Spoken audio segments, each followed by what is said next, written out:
Bevacizumab was initially tested in combination with carboplatin and paclitaxel. ECOG 4599 enrolled non-squamous, non-small cell patients with advanced cancers, randomized them to the control arm of carboplatin and paclitaxel versus the same chemotherapy plus bevacizumab. Bevacizumab was given at 15 milligrams per kilogram. The protocol allowed for up to 6 cycles. However, the bevacizumab was allowed to be continued until evidence of either disease progression or unacceptable toxicity. Now, when 4599 was designed, we called that treatment to progression. In modern times, we call that continuation maintenance therapy, and that's a new term since 4599. Now, adding bevacizumab to carboplatin and paclitaxel in ECOG 4599 led to an improvement in overall survival, which was the primary endpoint. It also more than doubled the objective response rates from 15% to 35% on the 2 arms. It also significantly improved the progression-free survival.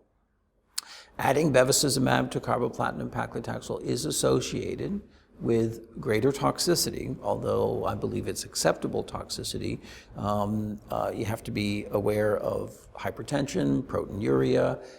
It increased neutropenia and the rates of fever neutropenia, although the rates were very low to start with.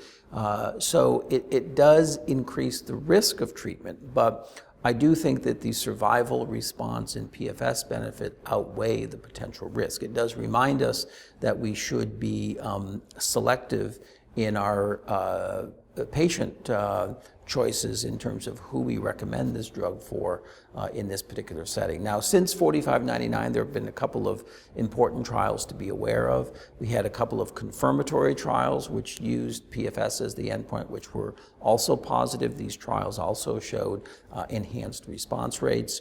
ECOG 4599 did not allow brain metastases patients to be enrolled. Brain metastases are very common. Following ECOG 4599, a trial called the Passport trial, which looked at the safety of bevacizumab in treated and controlled brain metastases, was acceptable. The primary endpoint of that trial was central nervous system hemorrhage. And there was basically no serious hemorrhage seen in that particular trial. And so we proved in that particular trial that if brain metastases are treated and controlled, that the use of bevacizumab is safe in that population.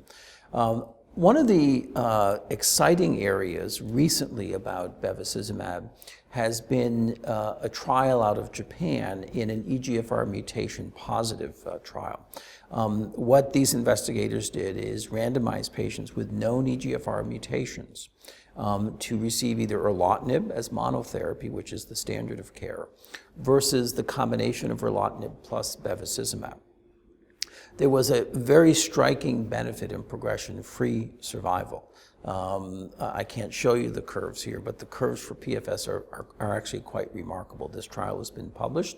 We don't have any long-term overall survival data. It really does change the game for EGFR mutation positive patients, though. In this population, these patients typically take a pill once a day. We see them every 6 to 12 weeks, depending upon how stable they are. Committing them to a course of bevacizumab adds the intravenous treatment with bevacizumab every 3 weeks, so they're tied to coming to the doctor every 3 weeks, and it adds the potential toxicity. Even though in an EGFR mutant population, which tends to be dominantly female, dominantly never smokers, almost all have adenocarcinoma, generally a healthier population, there is still the risk of toxicity with bevacizumab. So it's an interesting observation. There are a couple of trials ongoing both in the US as well as Europe to confirm that Japanese observation. I personally don't think it's the standard of care at this point. It's interesting, certainly provocative, but I think we need a second trial before we kind of embrace it as a routine strategy for EGFR mutation positive patients. The other important thing about bevacizumab is that bevacizumab is a first-line choice. It is not indicated in second or third line. There's really no compelling data to use it in second and third line. One of the questions that often comes up is, should bevacizumab be continued through multiple lines of therapy? For instance, if you progress after carboplatin paclitaxel and bevacizumab, should you continue bevacizumab, say, with docetaxel in the second line? We don't know the answer to that.